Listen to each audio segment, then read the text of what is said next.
Before Pete Davidson was a featured player on Saturday Night Live and shared the screen with guests like Julia Louis-Dreyfus, Ronda Rousey, Benedict Cumberbatch, and would team up with Sam Rockwell for a parody of Gucci Gang. Gucci Gang, Gucci Gang, Gucci Gang, Gucci Gang, Gucci Gang. Some of you don't know the name, but that's that guy from the Hunger Games. Before Pete Davidson was listed on Forbes' list 30 Under 30 and would appear in television and films including Brooklyn Nine-Nine, School Dance, Set It Up, and Trainwreck. I just moved out of my mom's house, and I just turned 20, and it's over. I'm not gonna make it.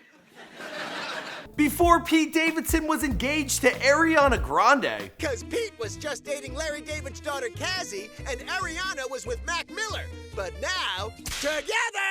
No, I was actually in New York City about a month ago when I walked by a familiar face right outside Radio City Hall. And the two of us, we locked eyes. I felt he recognized me and I knew he was someone famous, but I was about a block away before I realized that tall glass of water, well, it just so happened to be Pete Davidson himself. And if only I had stopped him, well, perhaps right now me and him would be engaged. I'm just playing. I already told that joke on Twitter. Now, Pete Davidson is taking the world of entertainment by storm and quickly becoming the biggest name in comedy. But despite being one of the youngest SNL cast members in the show's history, his life leading up to this has been one filled with tragedy, disease, and bouts of depression. What's going on, guys? It's your boy Michael McCrudden documenting the life and career of Pete Davidson here for you on Before They're Famous. Now, you guys requested this video. In fact, you've been asking for it for almost a year.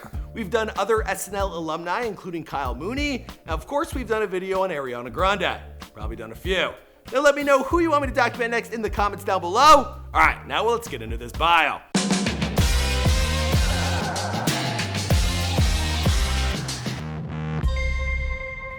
Be sure to subscribe and hit that bell. Boom! As it turns out, the Wu-Tang Clan are not the only legends to come out of Staten Island. Peter Michael Davidson was born in the New York City borough on November 16, 1993. The son of Amy, a nurse, and Scott, a New York City firefighter. He also has a younger sister, Casey, and they all grew up in the Great Kills neighborhood of the island. Now, the comedian, he's often joked about the ambiguity of his ethnicity. While many have mistaken him for being of mixed race, Pete is in fact Caucasian with Jewish, Irish, Scottish, and German ancestry mixed in. Now, Pete has been hilariously honest in his take on growing up in Staten Island, once describing it in his stand-up as New York's abortion that lived.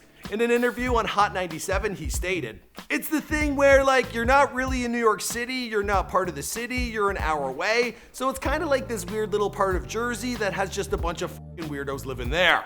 Now, while we're here to celebrate this young man's achievements in comedy, it's important to focus on the tragedies that make those achievements so much greater. And Pete's background, well, is surely no exception.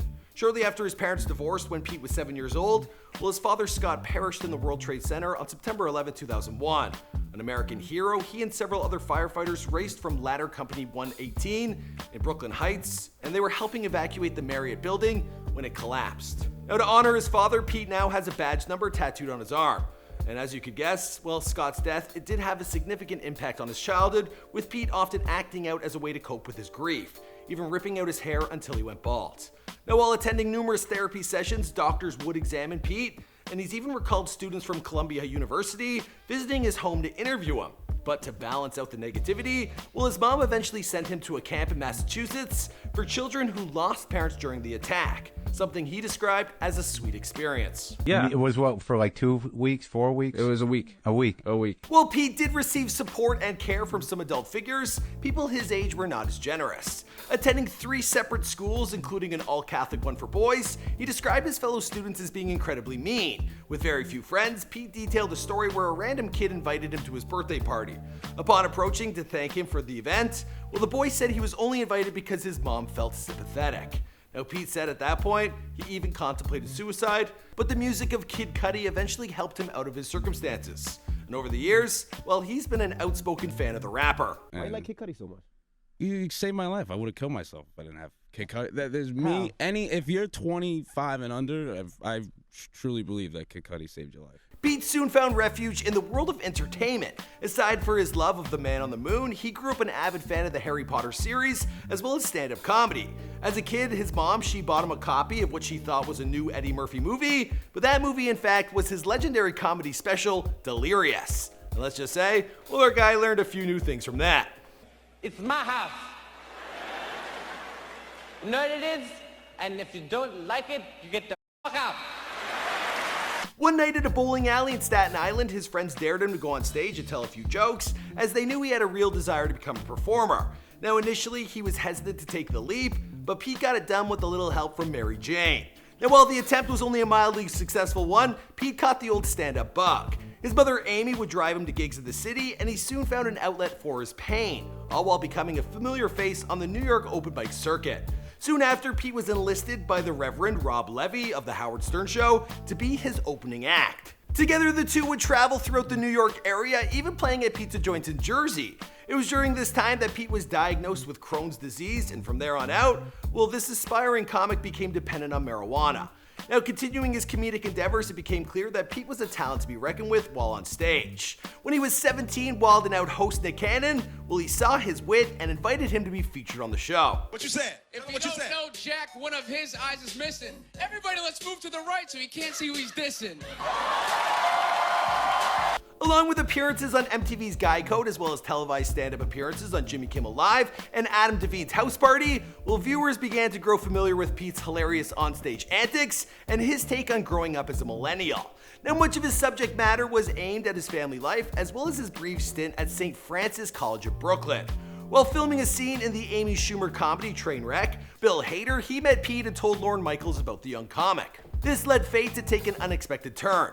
In 2014, at just 20 years old, well, Davidson made his debut as a featured player on Saturday Night Live, becoming the fourth youngest cast member in the show's history, as well as the first cast member to be born in the 90s. Have you ever played the how much money would you go down on a guy for game? It's basically one of your friends will be like, hey man, would you go down on a guy for $1 million? And then we would all lie and be like, no. I mean, I watch elections the way, like, my girlfriend watches football. I'm like, who's that guy in the suit? Do we want him to win? We want him to win? Okay. Pete began to enjoy weekly exposure on the show, being featured in several memorable sketches, including a recurring character role as the Weekend Update, Resident Young Person. But it wasn't until the 2015 roast of Justin Bieber on Comedy Central that people really started taking note.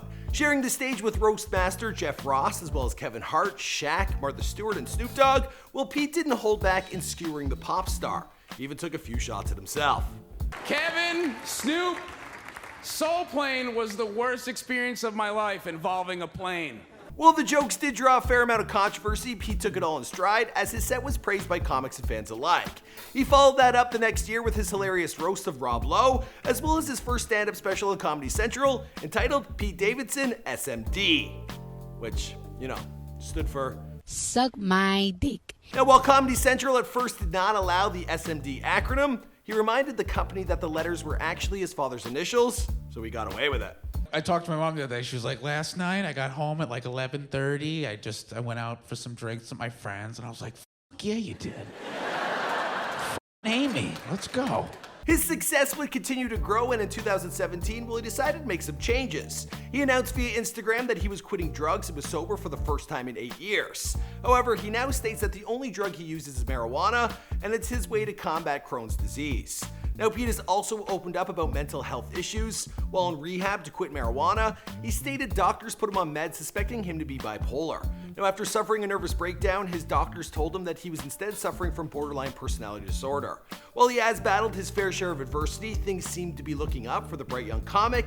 He started dating Ariana Grande in May of this year, and the two announced that they were engaged to be married, something he has happily flaunted. And on behalf of all men out there, well, I bow to you, sir. It's so funny walking down the street because, like, dudes are walking by and they're like, He has also gotten 4 tattoos dedicated to Ariana, her initials, her bunny ear logo, an inside joke they have, and their favorite song. Now, the engagement announcement came as quite a shock to the world, as they've only been dating for a few weeks prior. The rumors also began swirling when Ariana sent out a tweet, suspecting to reveal that Pete's doing a good job down below. I guess no one knows for sure. As for Pete, well, he had this to say to Jimmy Fallon. I can't wear regular boxers. As for the rest of the story, well, I guess we'll just have to wait and see, because this is before they're famous. My name is Michael McCredden. You guys requested this video. Be sure to let us know who you want me to document next in the comments down below. If you enjoyed these videos, we have an actor and comedians playlist, so you can find more like this in there. See you guys in another video. Boom! Because of my balls, they go on one side. You know the bridge? I love that we're talking about this.